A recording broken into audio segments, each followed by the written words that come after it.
The first person to notice my name was missing was a man my mother had invited to celebrate my brother. Retired Vice Admiral Thomas Keene stood in front of a backlit rescue map near the ballroom entrance, one hand resting on his cane, the other pointing at a line of white light drawn over a dark blue Atlantic. He looked at the date, then the coordinates, then the citation excerpt beneath the photograph of my brother. His expression changed. Who was the aircraft commander?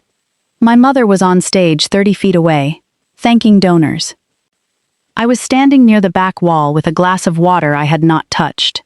Nobody around me knew why the question mattered. I did. Because I had been the aircraft commander. 3 weeks earlier, the invitation had arrived in a cream envelope thick enough to feel expensive. The Eric Hayes Service Scholarship Foundation was holding its annual gala at a waterfront hotel in Norfolk. There would be dinner, a keynote speaker, a scholarship presentation, and, according to the insert, a new Rescue Legacy exhibit honoring Eric's Navy service. My name appeared once. Lauren Hayes, family of Eric Hayes, not commander, not retired Navy pilot, not even sister. Family. I read it twice and set the card on my kitchen counter. That was when I noticed the editing marks. My mother still used a red pencil. She had used one through 30 years in public relations. On the draft program behind the invitation, phrases had been crossed out and replaced in her handwriting. Make warmer. Too technical. Move Eric's story earlier. I could hear her voice in every mark. I should have laughed.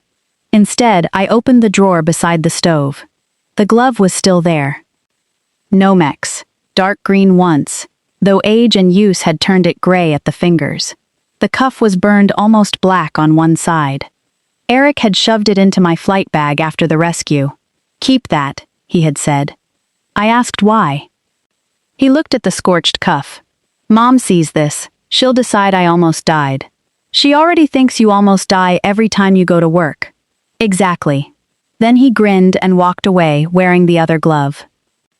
I had kept the damaged one through 4 moves, 2 deployments, and retirement. Not because it proved anything. Because it still smelled faintly, impossibly, like hydraulic fluid when the room was warm. I picked it up. The gala insert described the rescue in one paragraph. 11 civilians saved from a burning survey vessel. Petty Officer Eric Hayes helped lead a daring rescue under extreme conditions. I read the sentence again. Helped lead. That was new. I called my mother. She answered with, "Tell me you got the invitation." I got it. And, "It's very you." That is not an answer. I leaned against the counter. What exactly is the rescue exhibit? A pause. Not long. My mother never left dead air if she could help it.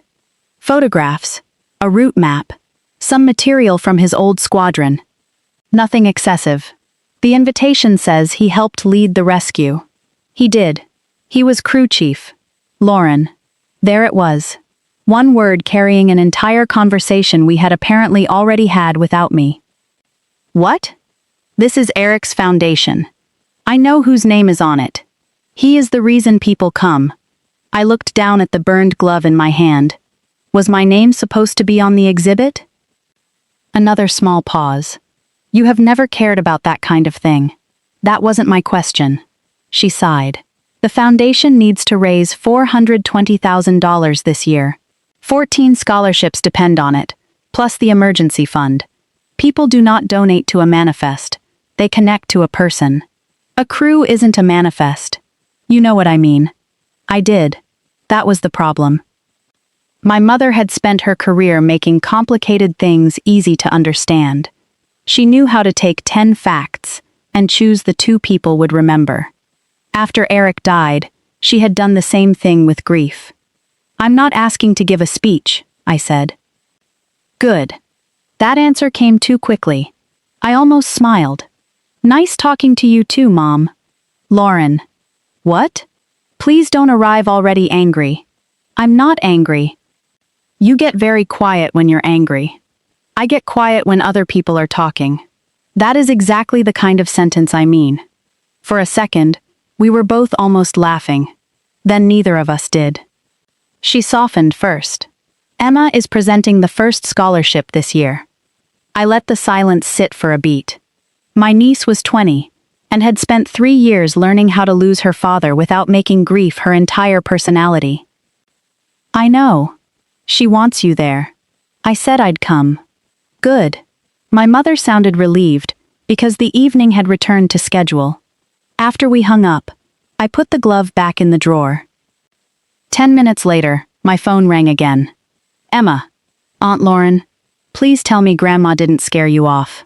She tried. Her technique needs work. Emma laughed. You're still coming? Yes. Good. I need one normal adult in the room. That is an alarming description of me. You're the least likely to correct my posture. Your grandmother does that?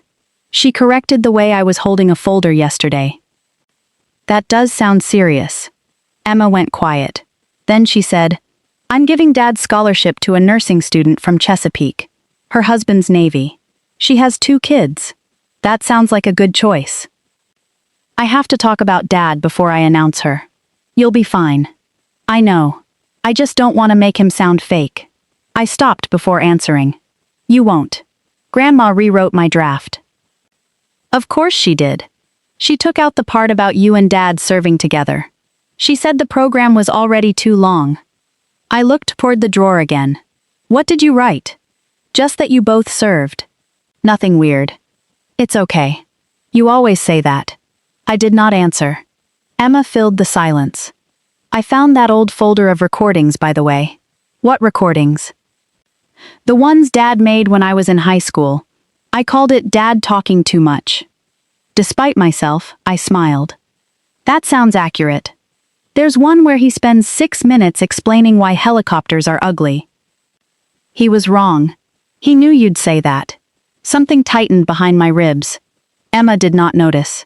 Anyway, I'm saving them somewhere less stupidly named. Don't. He would have liked the title. She laughed again. After the call, I stood in my kitchen. I had spent most of my career learning not to confuse recognition with purpose. A safe landing mattered.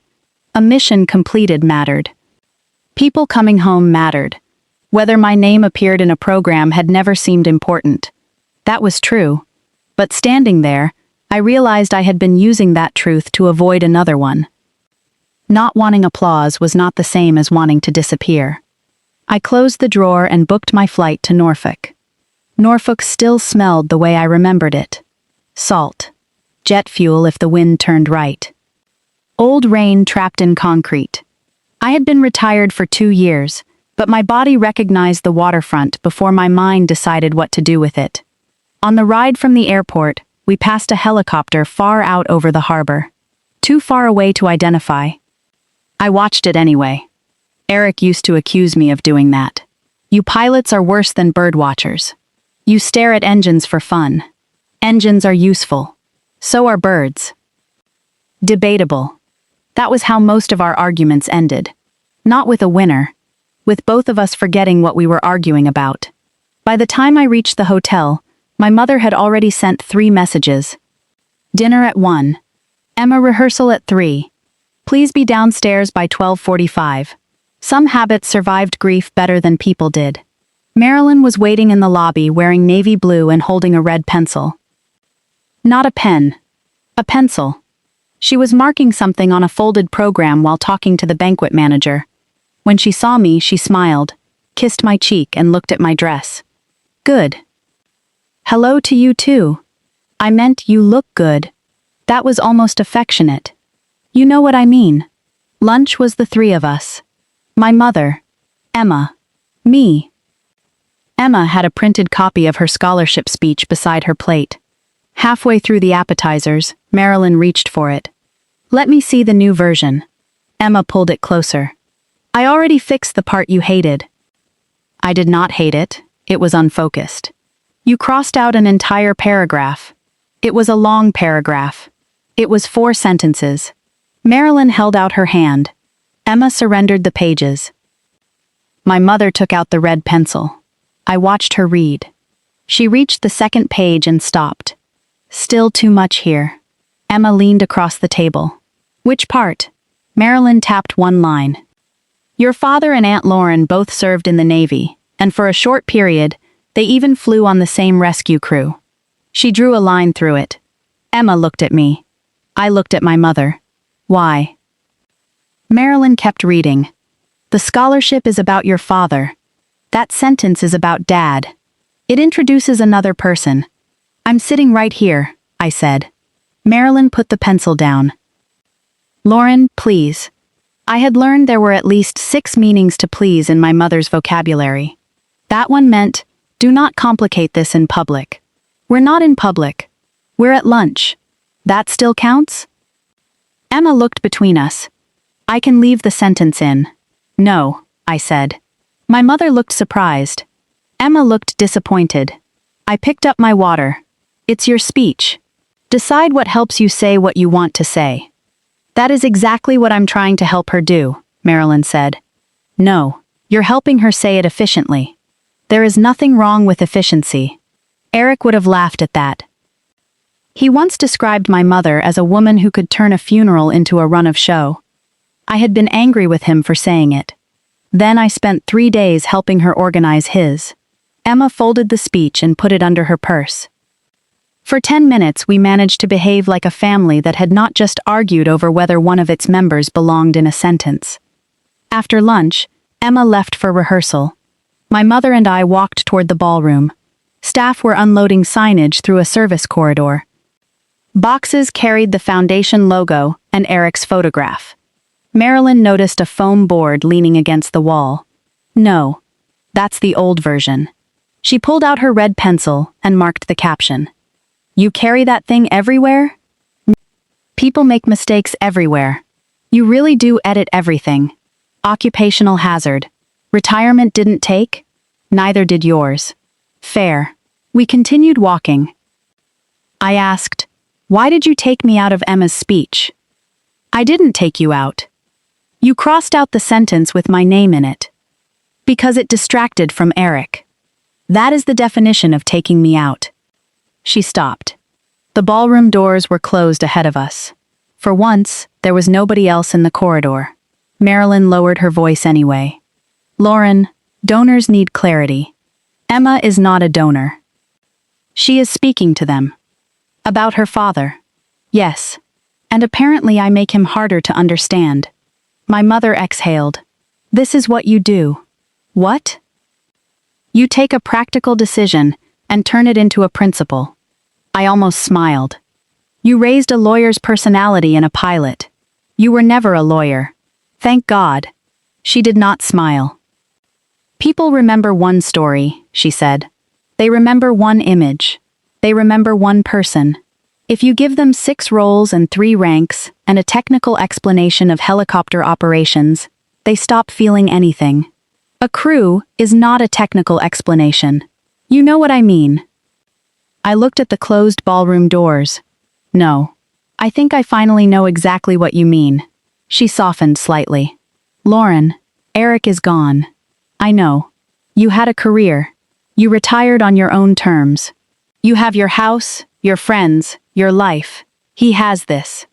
She gestured toward the ballroom. The foundation. The posters. The annual dinner. A memory with catering. I waited until I trusted my voice. Those things don't require me to be smaller. Her face changed. Not anger. Something closer to disappointment. You always said you didn't care about recognition. I don't. Then what are we arguing about? I did not have a clean answer yet. That bothered me. Because my mother always did. Later that afternoon, I sat with Emma near a loading dock while the ballroom staff tested microphones. She had escaped rehearsal carrying 2 bottles of water. Grandma says I rush my consonants. Do you? I don't know what that means. Neither do I. She handed me a bottle. For a while, we watched carts go in and out. Then Emma asked, was the rescue really bad? The one from the exhibit? She nodded. Dad never explained it all the way through. He probably didn't want to scare you. He told me about getting seasick in a helicopter. He was not seasick. He said he threw up. He ate 2 gas station burritos before launch. Emma laughed. That sounds more like him. I looked out toward the strip of gray water between buildings. The weather was bad. The vessel had an engine room fire. We had 11 people to get off. You and Dad? The crew. She waited. I realized she wanted more. The swimmer went down to the vessel. Eric managed the hoist from the cabin and told me what he could see below us. I kept the aircraft where it needed to be and watched fuel, wind, and everything else trying to make that difficult. So Dad wasn't... She stopped. Wasn't what? She looked embarrassed. Grandma makes it sound like he was in charge of the whole thing. He was in charge of his part. And you were in charge of yours. Yes. Who was in charge of the rescue? I thought about it. Nobody alone. Emma was quiet. Then she said, "That's not how Grandma tells it." No. Why didn't you ever correct her? I could have blamed grief. Distance. My mother's talent for making correction feel like cruelty. Instead, I told Emma the simplest truth. Because every time she told the story, your dad was alive for another 5 minutes. Emma looked down at the bottle in her hands. That doesn't make the story true. No. It was the first time anyone had said that to me without accusation. The ballroom doors opened behind us. A staff member called Marilyn's name. My mother appeared at the end of the corridor with the red pencil still in her hand. "Lauren," she said, "the exhibit is finally up." Emma stood. I did too. My mother smiled as if she were offering me a gift. "Come see what we made for Eric." I followed her toward the ballroom. I did not look up until we reached the wall. The exhibit took up an entire wall. For a second, I understood why my mother was proud of it. Acrylic panels floated in front of a dark blue backdrop. White lines traced the flight path out over the Atlantic. Photographs were mounted between short blocks of text. It was clean. Beautiful. Even. Then I started reading. At the center was a photograph of Eric standing at the open cabin door of the helicopter. His helmet was pushed back. One hand rested against the frame. The glove on that hand was intact. The other one had ended up in my kitchen drawer.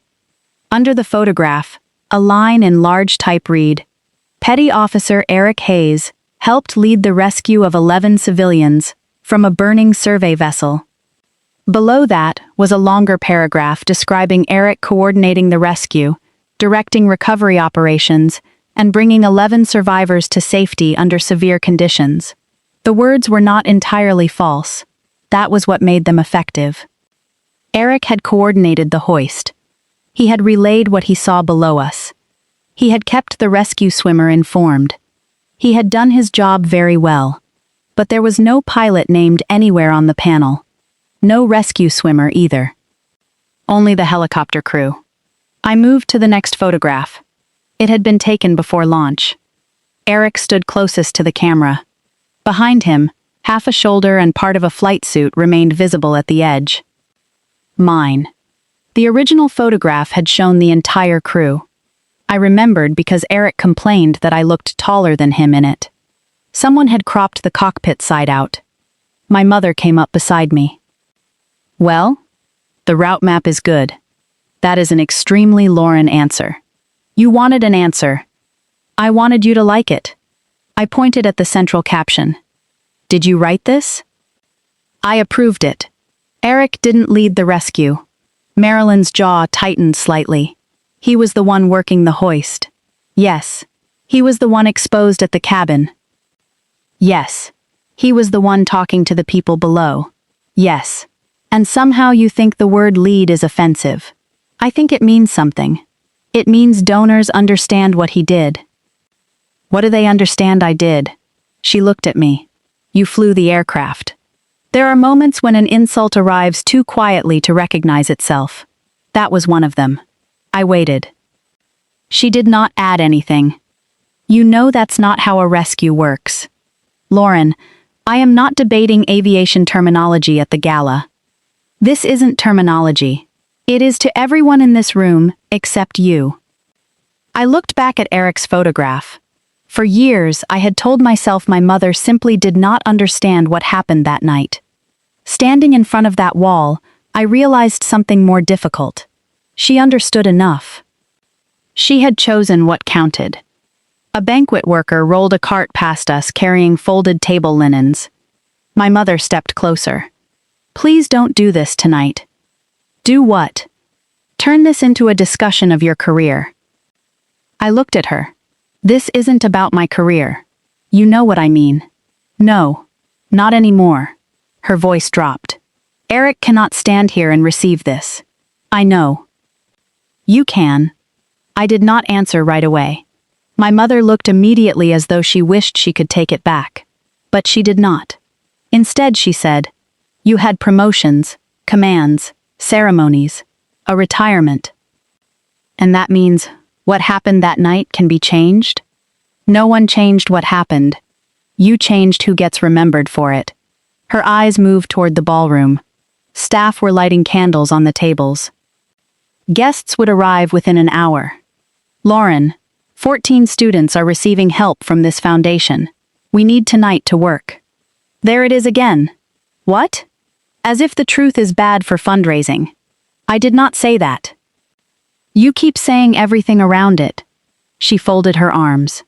For 1 second, neither of us was a retired officer or a former public relations executive. We were a mother and daughter who had been having variations of the same argument since I was 17. Marilyn said, if you cannot let tonight be about your brother, maybe you should go upstairs. I stared at her. She meant the hotel room. I heard leave. The ballroom suddenly felt very warm. I could have walked out. No slammed door. No speech. Just elevator, suitcase, airport. Leaving had always been easier than explaining why something hurt. Then I saw Emma through the open ballroom doors. She was standing near the stage with a stack of scholarship folders in her arms. A staff member adjusted the microphone. Emma looked down at her notes, inhaled, and started again. Her hands were shaking. I remembered her saying she did not want to make her father sound fake. I looked at my mother. I'm staying. Marilyn's shoulders relaxed. She misunderstood the reason. Thank you.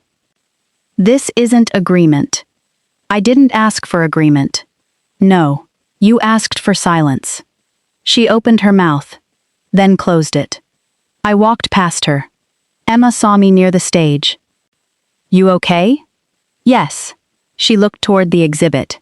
That doesn't sound like yes. Tonight is your night. That's Grandma's line.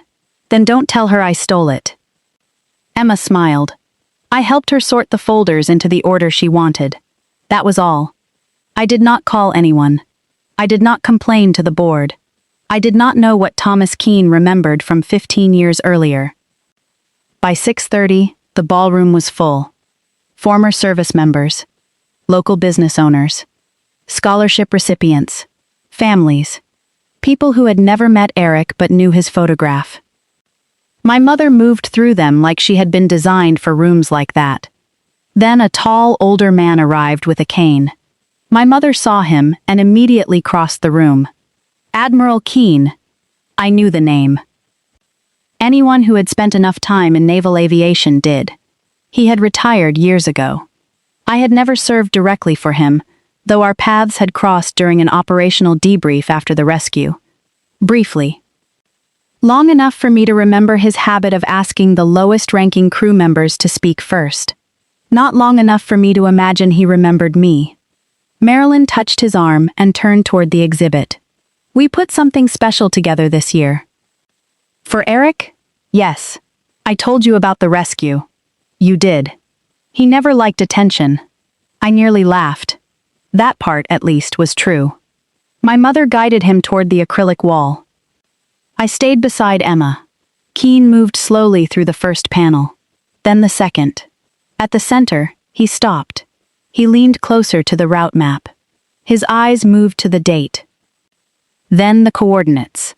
Then Eric's photograph. The smile disappeared. He read the citation excerpt once. Then again. My mother was still talking. Keene lifted one finger. She stopped.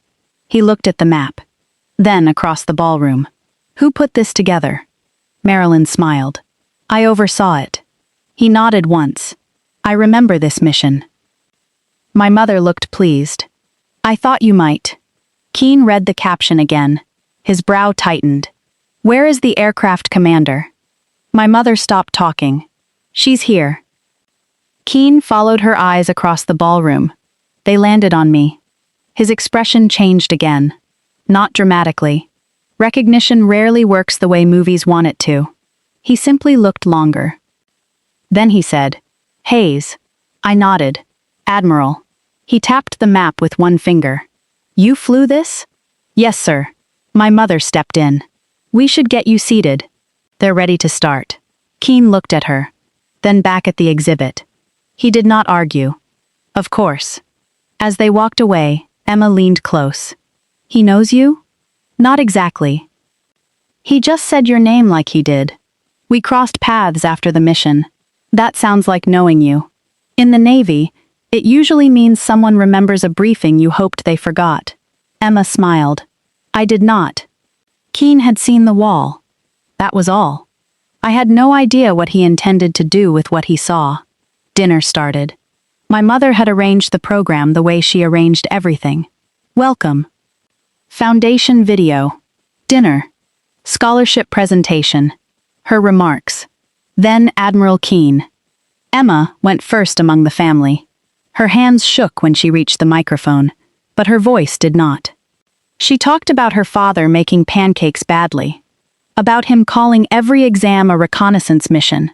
About the way he could make a stranger feel as though they had known each other for years. She did not use the sentence Marilyn had crossed out. She did not mention me. I was glad. Not because my mother had been right, because Emma had found a version that belonged to her. Then she announced the first scholarship recipient. A nursing student from Chesapeake stood with both hands over her mouth while the room applauded. For several minutes, I forgot the wall. That was the danger of my mother's work. She was very good at finding the part of a story that deserved to survive. The problem was deciding what else she was willing to cut away. When Emma returned to our table, I squeezed her hand. You rushed your consonants. She stared at me, then realized I was joking. Grandma got to you. Apparently. My mother took the stage next. She did not use notes. She never needed them. She thanked donors. The board. The volunteers. She talked about 14 students who would receive help that year, and the emergency fund that had kept 2 veteran families enrolled after unexpected medical bills. That part mattered. It was real. Then the screen behind her changed. Eric's photograph appeared. My mother's voice softened. Many of you know the story that inspired this foundation. I felt Emma turn slightly beside me.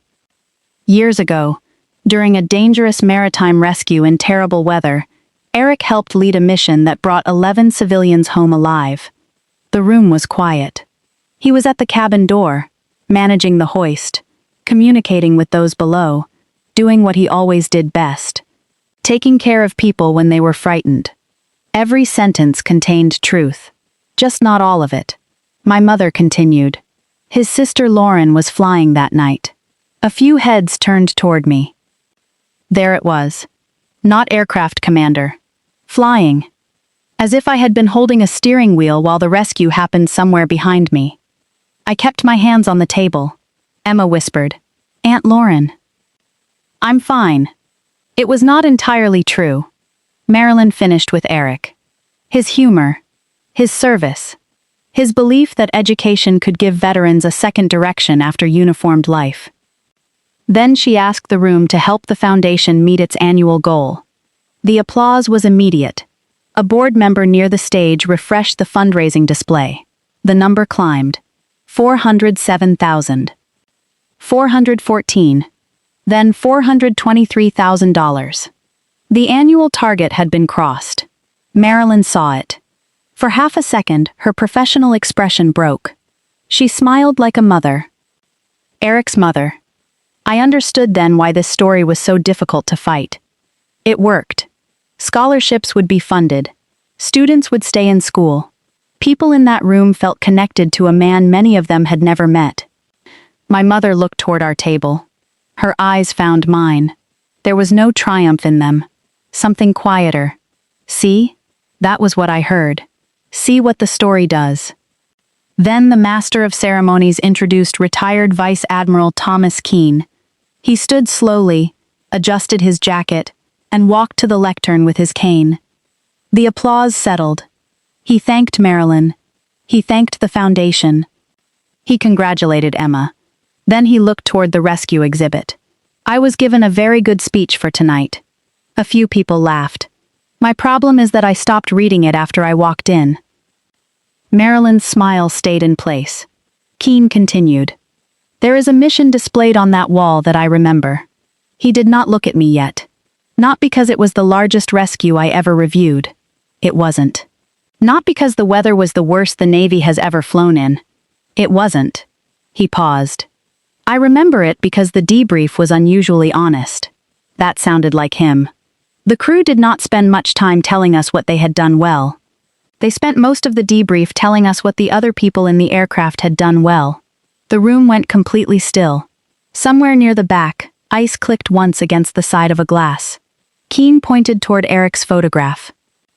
Petty Officer Eric Hayes was the crew chief. He managed the hoist, maintained awareness of the cabin, and helped coordinate the recovery below the aircraft. My mother's face did not move. He did that job exceptionally well. Something in my chest eased. Keene was not taking anything from Eric. He went on. There was also a rescue swimmer below that helicopter, whose decisions mattered every time a survivor came up on that cable. Then he looked toward me, and the aircraft commander held a demanding hover while managing weather, fuel, communications, and an aircraft whose crew could do none of those jobs if she did not keep it exactly where it needed to be. He let the sentence settle. A rescue like that does not belong to one person. No one applauded yet. I was grateful.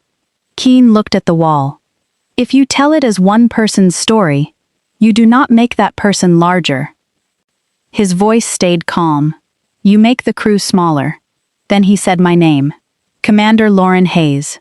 I had been retired long enough that hearing the title in a ballroom felt strange. Would you stand for a moment? I did not want to. Emma touched my arm. So I stood. Keene did not ask me to come to the stage.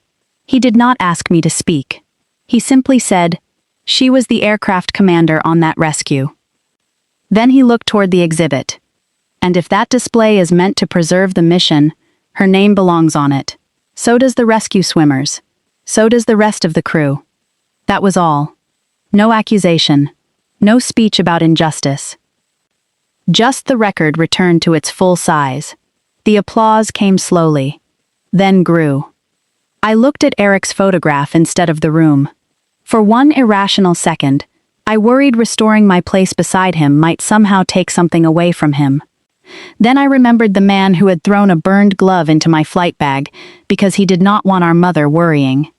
Eric would have hated the entire argument. Not because he would have wanted the wall to remain the way it was.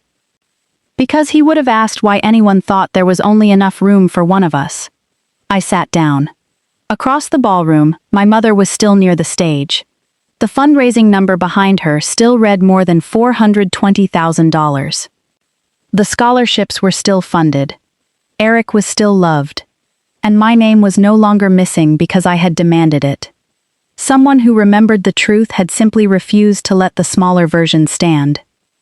Vivian Brooks found me before I made it out of the ballroom. She was the foundation's board chair, a retired community college dean, with the kind of voice that made even apologies sound organized. Commander Hayes. Lauren is fine. She nodded. Lauren, I owe you an apology. For what? The exhibit. You didn't write it. No, but I approved it. That made me look at her. Vivian lowered her voice. Marilyn told us you did not want your service included. She said you were uncomfortable being publicly connected to the rescue, and had specifically asked that the foundation focus on Eric. For a second, the ballroom noise seemed farther away. I never asked that. Vivian's expression changed. I see. I said I didn't want to speak. That is not what we were told. No. She glanced toward the display. We'll correct it. I almost told her it was fine. The words were already there. Automatic. Useful. Quiet. I stopped them. Just make it accurate. Vivian nodded. We will. My mother was waiting in the hallway. She had lost the red pencil. I noticed, because I had never seen her at an event without something in her hand. You could have told me Keen remembered the mission. I didn't know he did. He spoke as though he knew you. He remembered a debrief. Marilyn looked toward the ballroom doors. That correction could have been handled privately. I stared at her. He made the correction. You stood up. He asked me to. You could have declined. There it was. Not accusation. Expectation. The old family arrangement. I was supposed to make uncomfortable things easier. Vivian told me what you said to the board. My mother went still. What? That I asked not to be included. She looked away first. It was the impression you gave me. No. You told me repeatedly that you hated ceremonies, that you didn't want to be interviewed, that you weren't interested in the foundation using your career. All true. Then what exactly did you expect me to think? That I meant what I said. She exhaled sharply. You make distinctions no normal person makes. I didn't want a microphone. I pointed toward the ballroom. I didn't ask to be erased. Her expression tightened. Erased is a dramatic word. So is lead. That landed. Marilyn looked at me. Then she said, Eric is dead. I know. I have to raise money using what he left behind. He left behind a life, not a slogan. People need a story they can hold on to. Then tell them a true one. A true one with 6 names, 3 jobs, and an explanation of who controlled the hoist? If that's what happened. She looked tired now. Not defeated. Just tired. You have always had the luxury of complexity. I almost laughed. Mom, I flew helicopters for the Navy. Complexity was not a luxury. That's not what I mean. I know. That was the first time all weekend I said those words and meant them. She had lost Eric. Not my brother Eric. Her son Eric. The one who called her every Sunday. The one who remembered her birthday without a reminder. The one who could sit through a 2-hour family dinner without checking the time. I had spent most of my adult life leaving. Training. Deployments. Commands. Flights. My mother had learned how to miss me while I was still alive. Then Eric died, and missing became permanent. I understood that. I still asked the question. Did Eric ever ask you to tell the rescue this way? Marilyn's face closed. He hated talking about himself. That's not what I asked. He was proud of his service. I know. She looked toward the ballroom. He's not here to answer you. No. I let the silence stay. For once, neither of us filled it. Then my mother walked away. Emma found me 10 minutes later near the service elevators. She still had her scholarship folder under one arm. Grandma told the board you asked to be left out? You heard? Vivian asked me if I knew. No, I never asked. Emma leaned against the wall. I thought you did. I know. She told me that years ago. I looked past her toward the service elevator doors before I trusted my voice. When? After Dad died. I asked why the foundation barely mentioned you even though you both served. I said nothing. Emma looked miserable. She said you wanted your career kept separate. That you thought people comparing you and Dad would be disrespectful. I did say I didn't want people comparing us. So she wasn't completely making it up. No. But you didn't say take your name out. No. Emma stared at the floor. I repeated it. To who? People. Friends. One of my professors. She rubbed her forehead. I told them Aunt Lauren didn't like talking about the rescue because Dad was the one who saved everyone. Emma's eyes dropped to the floor. Emma, I'm sorry. You didn't invent it. That doesn't make it feel better. No. She looked at me. Can I show you something? I knew before she said it. The recordings? She nodded. My stupid folder. Dad talking too much. A small smile. Yeah. We found an empty staff room near the ballroom. Emma sat beside me on a vinyl couch and opened the folder on her phone. There were dozens of files. Most had titles that meant nothing. Dad on college. Dad complains about lawnmower. Why Aunt Lauren hates raisins. I laughed at that one. She does, Emma said. I do. Then she found a file dated less than a year before Eric died. Helicopter story. Emma looked at me. I don't remember all of this. You don't have to play it. I want to. She pressed the screen. Eric's voice filled the small room. Older than the version I carried in my head. Thinner. Still Eric. Emma's younger voice came first. Okay, tell me the big rescue one. Eric groaned. You sound like Grandma. Dad. Fine. There was a rustle. There was a rustle. Then he said, first thing, nobody saved 11 people alone. I closed my eyes. Emma looked at me. The recording continued. Eric explained the burning vessel, the weather, the swimmer going down. His own job on the hoist. Then Emma asked, what was Aunt Lauren doing? Eric laughed. Keeping all of us from becoming a second emergency. My throat tightened. She had the aircraft, he said. Bad visibility, ugly wind, fuel getting tighter than any of us liked. I could stare down because I trusted she'd keep that helicopter where I needed it. She could stay on the controls because she trusted me to tell her what was happening underneath us. Emma asked, so who was in charge? There was a pause. Then Eric said, that's the wrong question. Another rustle. A rescue works because everybody owns their part, and nobody pretends they own the whole thing. I opened my eyes. My mother was standing in the doorway. I did not know when she had arrived. Maybe Emma had texted her. Maybe she had simply been looking for us. She said nothing. On the recording, Emma asked one last question. Were you scared? Eric laughed softly. Of course. Then, after a pause, your aunt was too. She just gets quieter. The recording ended. Nobody moved. My mother looked at Emma's phone, then at me. He never told me that part. I could have said yes, he did.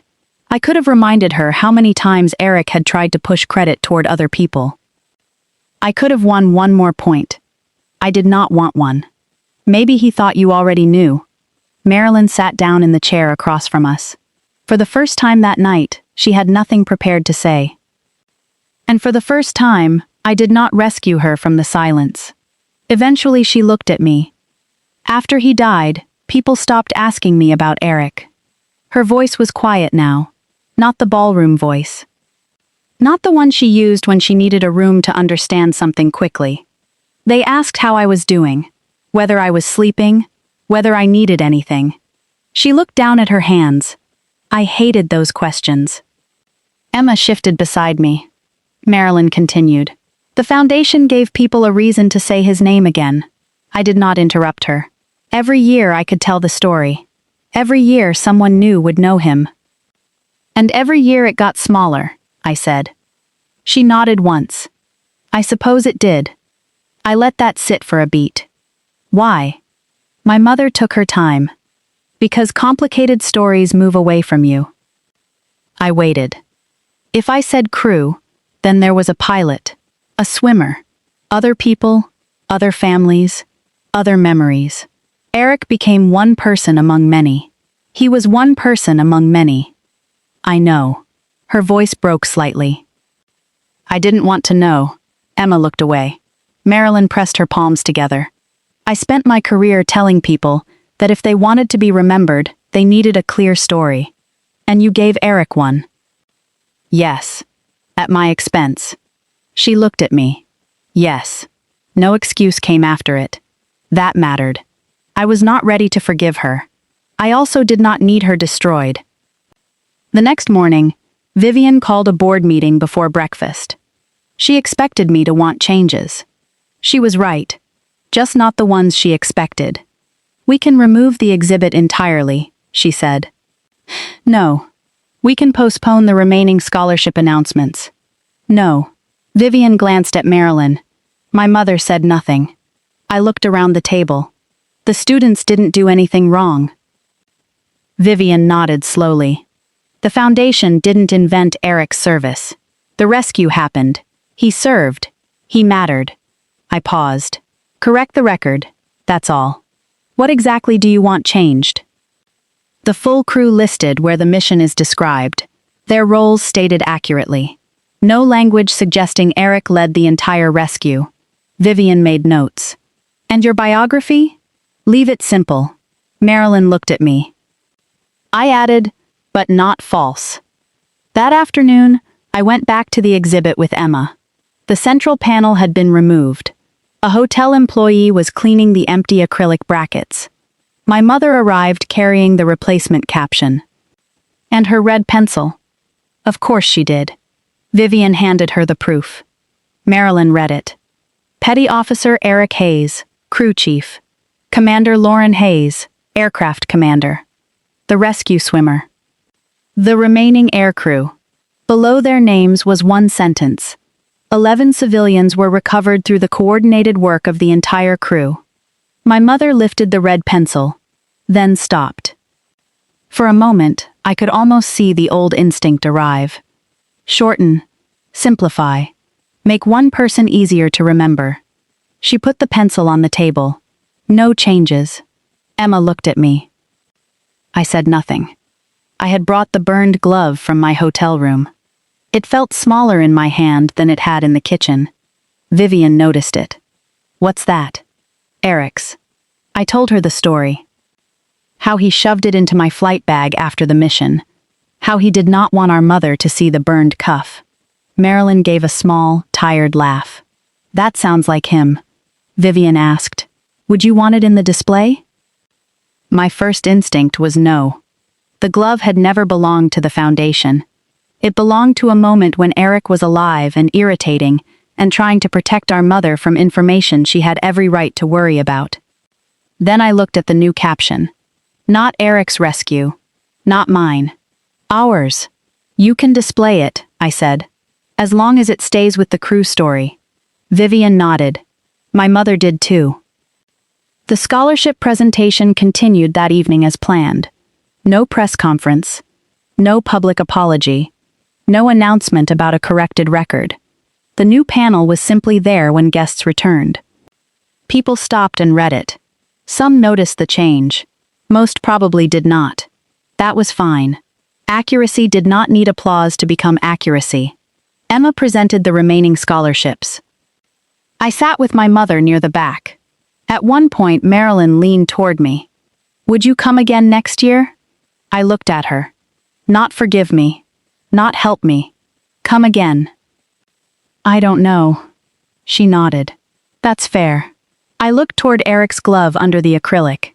If you tell the rescue again, tell the whole thing. I will.